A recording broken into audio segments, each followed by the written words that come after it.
Okay, so it's about time someone wakes up this conversation because this has been going on for too long. Hollywood sucks at writing queer POC characters. Hey guys, what's up? It's Imurgency and welcome back to my channel. Today we're talking about queer representation, and more specifically black and brown queer representation. Because I feel like overall over the past couple of years, representation for the queer community has definitely gone up, but seemingly a lot of stories around black love or just general POC queer love have fell short and are kind of non-existent in mainstream media. And we're gonna talk about that. Now this video is actually inspired by a tweet I saw recently, basically talking about how a majority of queer characters in media as of late have been predominantly white, and when there is a POC involved, their love interest is likely white. Now I've already made a whole video talking about why the love interest in a lot of mainstream media nowadays happens to be white, but that was more general, talking about both straight and queer relationships in media. But this is a little different and I feel like it's worthy of its own conversation. So let's talk about exactly why queer POC representation just generally sucks right now. But before we do that, if you are new to the channel, then definitely subscribe for more content that I have coming out every week, possibly twice a week now. As if you missed the news, I'm doing social media full time now. So really tap in and leave a like and follow me on my socials at Imurgency on Instagram, TikTok, and Twitter. And if you're interested in watching my videos before they get released publicly, as well as getting access to 2 extra show review videos a month, then go ahead and click that join button either here or here to become a channel member. But let's talk about queer POC media. Now, just to define what we're talking about here, when I say POC, if you're unaware, I mean people of color, which includes basically everyone not white. But for the sake of this video, I'm gonna be talking about a lot of things that have to do specifically with black characters and black queer representation, but also a majority of the things that I'm saying about those specific characters apply to literally every other queer minority group, because we are all drastically underrepresented in a lot of these stories. But let's start with a little bit of history, shall we? It's important to understand the beginnings of queer media so that we can see how things have evolved over time and how we've gotten to where we are and where we can go from the future. So the first representation of any form of same-sex or gay media dates back to 1895, which I found really shocking because I did not think that queer media went back that far, at least publicly. But then it all kind of started to make sense because that kind of representation at that time portrayed homosexuality infrequently, and when it was represented, it was often used as a comedic device or just generally negatively. However, things started popping off just a little bit in the 1930s when there's some changes to the Motion Picture Production Code, which was essentially a set of industry guidelines that pertain to the content in motion pictures and movies. And some of those changes tried to reduce the amount of negative portrayal of queerness and homosexuality in media. But unfortunately, throughout the 30s and the 60s, societally, there had been an increase in Christian-based morality. So a lot of that gay shit was either censored or removed. And instead, what ended up proliferating was a lot of stereotypes, implications, and just general negativity around homosexuality. So there wouldn't be explicitly gay characters, but coincidentally, a lot of the villains in stories, a lot of the aggressors and storylines happen to be very queer coded. And honestly, those sorts of portrayals can be seen and have been seen up into our lifetimes. Like, think about it, a lot of cartoon villains, they happen to be a little queer coded. Him from Powerpuff Girls, Scar from Lion King, like the list goes on if you really think about it, and that could be a whole different video in and of itself. But that's just the context for where things started. Moving up into recent times, there have been a drastic increase in the amount of queer representation in media. We've been seeing more queer characters show up in TV, movies, and just general media alike. Although I will say in the last 5 to 7 years, we've seen the biggest boom in queer representation. Whereas before, I wanna say like the mid 2010s, maybe you'd see a gay character alluded to, or maybe just mentioned once or be relegated as a background character. Now, especially in more recent media, there's at least a queer character in every show, which is great, but the issue here lies in the quality of said queer character varying from show to show. And that's where we get to the state of queer characters in media. Like I just said, for a lot of shows that have come out recently, as in the last 1 to 2 years, specifically a lot of shows that are geared towards Gen Z and Gen Alpha, there's at least one queer character. And one of the first hurdles with this heightened representation that the queer community has had to go through is that representation of that one queer character. Because for a lot of coming of age shows, a lot of shows specifically on Netflix, where the focus isn't directly on the queer friend, that character is typically relegated to being the GBF, the gay best friend. And that's their entire plot point. They get no development outside of being the main character's best gay friend. They don't really have an identity of their own, are usually just like the emotional support friend when the main character is going through it, is always there to make a witty remark, to be the comedic relief, and ultimately helps the main character get their main love interest. Like, think Fabiola in Never Have I Ever, and like Skylar from Walter Boys. It's also interesting that I point out those two because I also happen to be both black characters. And a lot of those character tropes and stereotypes about like being underdeveloped and just being like the hype friend, they used to be heavily associated with just like a black best friend, are now kind of transferring over to like the gay best friend, which I find sort of interesting. Of course, in both these examples, they each find their own love interest, but that sort of brings me to the point that I'm trying to get to. But before we get there, the gay best friend and all that are tropes of media where queer people aren't the focus, it's not queer centric. Let's take a quick look at shows and movies that are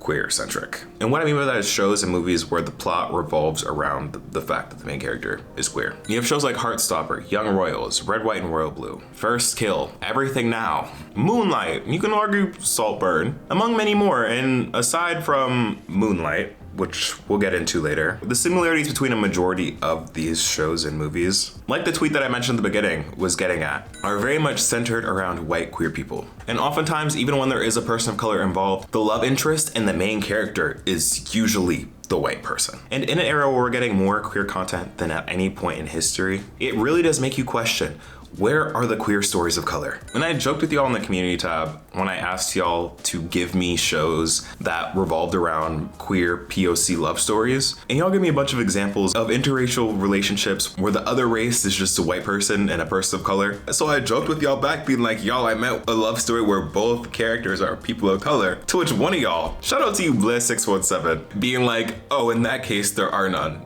Like, unserious, but real. And that's the problem. While there is a lot of general queer representation in media nowadays, we're not getting the black and brown queer love stories that we need and deserve. Because like I've been saying, because you really have to rack your brain to think about a queer love story that involves two people of color. And I'll go a step further and say a queer love story that revolves around two black queer people, or even if we don't want to go the race route, because I know some of y'all like to tussle, a queer love story that doesn't revolve around two twinks. Ooh, did I gag the race naysayers? Who? Oh. Because if you weren't, you better catch it. Because at the end of the day, all of this just revolves around representation, and why representation is just so important. Speaking for black queer storylines, because there's such a lack of black queer love stories, there really is no real roadmap in media for how queer relationships of color are supposed to go. And I mentioned this before in previous videos when I speak about representation, but representation is really important because it gives us examples for young people or people just entering a community for how generally things are supposed to be and how things are. Of course, that varies, and I don't mean like people are just gonna watch something on TV and automatically think that's how things are and follow that, but it does show people the possibilities of what's out there, especially like I said, if they're new to a community or just growing up, because it widens the scope of what's possible for those communities, for those people. Like that's the reason why we were going so hard for the Little Mermaid movie last year, and why it was so impactful, because you had so many young black girls resonating for the first time with being able to be the mermaid princess, being able to be Ariel. Like, of course we had Princess Tiana, but this was the first live action blockbuster black princess. And that was huge for young black girls everywhere. Like, it just takes a Google search to see how young black girls were affected and how much of an impact Halle Bailey's performance had on Gen Alpha. And the same can be said for black queer people, both young and old. Like, yes, we've just started getting queer storylines in the mainstream media in terms of TV and movies, which is great, but we just don't have many examples of black and brown queer relationships in media that are represented in a healthy way. And when queer people of color, specifically black queer characters, do get representation, do get their own storylines, they're usually associated with some sort of loss, trauma, or just general struggle story, like Moonlight, P-Valley, Pose. These are all struggle stories where, yes, the black and brown love that is shown on these shows is amazing and done very well, but they're all wrapped around trauma. Well, actually, let me not say that definitively because I don't know everything that's out there, but there aren't many feel good, just genuine black queer love stories. Like, where's the black Heartstopper?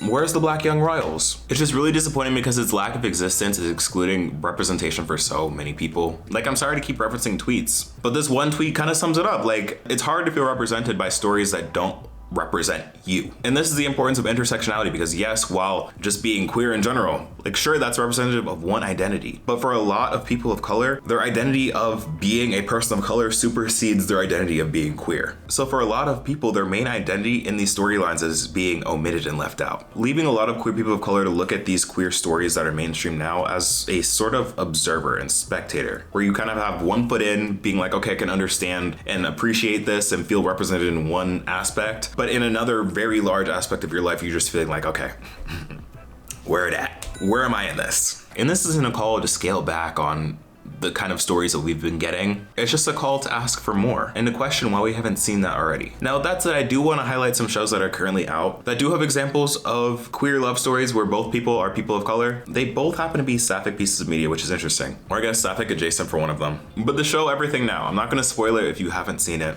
but you know why it's like a iffy sort of thing in terms of happy representation. But Mia and Carly, two women of color, getting into a relationship or at least having a pseudo love story is nice and was huge. But if you actually think about it and see how it ends, this is a spoiler for people who haven't seen it, so skip a couple seconds ahead. I'll try and leave a timestamp for you. When you think about why it didn't work and why they didn't end up together, it does sort of go back to that whole trauma of it all, because you have Mia dealing with her addiction and Carly dealing with her own family stuff and not wanting to feed into that relationship, feeding into Mia's addiction. So it kind of does revolve around trauma a little bit. So I'm not sure if that's the best example, but that's what I got. And then recently you have Gen V with Marie and Jordan. Wait, actually, now that I think about it, Blasia's kind of up. That's sick. But Sapphic Blasia is up right now in media representation. Period.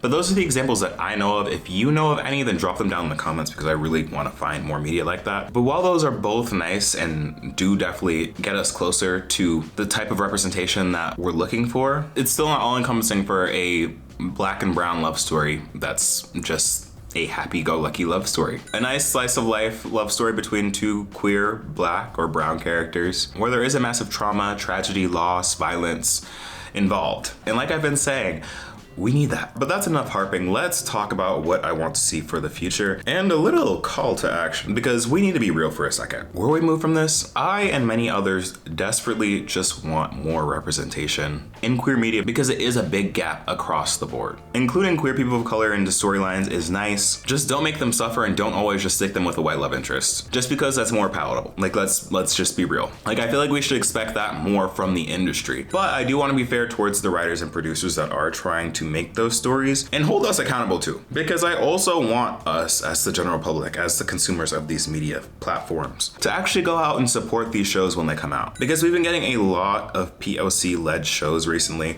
a lot of queer POC led shows recently, although in those cases they do have to be falling in love with a white love interest. But these shows are often the ones that end up getting canceled. These are often the shows that are one season and done, which yes can be the fault of the execs and the people working behind these networks and streamers, but also if they're getting canceled, with the exception of First Kill and Warrior Nun, because those both had numbers to continue. We need to show out for these shows. We need to be watching these shows. We need to demonstrate that this is media that we want to consume. This is what we want more of and is appreciated, so that the needle can be pushed further, so that we can get those true BIPOC feel-good love stories that we need and have been asking for. So it's combined effort, because I feel like writers and producers that mean so well and actually have the power to make these shows won't have a lot of bargaining power if the numbers don't support what they're claiming. Like if they're saying like, oh, people want these storylines, when there's pushback on that, being like, where's the data on that? And they show examples of shows that are similar, that aren't performing or getting canceled, it's probably less likely that they'll actually be picked up and actually be produced and made into what we want to see. So yeah, we got to show out, and people in the industry need to show up. But yeah, that's enough yapping for me. Now I want to hear from you. Do you agree that there's a lack of representation in queer media? What would you like to see change? What would you like to see more of? And if you do have any suggestions for good examples of queer black and brown media, drop them down in the comments below so we can all go and watch. But other than that, y'all, thank you so much for watching. Again, if you're new, then definitely subscribe. Leave a like on this video. Follow me on my socials at Imurgency. Consider hitting the join button to become a channel member to get early access to videos, exclusive monthly content, and a lot more. But other than that, y'all, I've been Imurgency, and I will see you in the next video. Peace.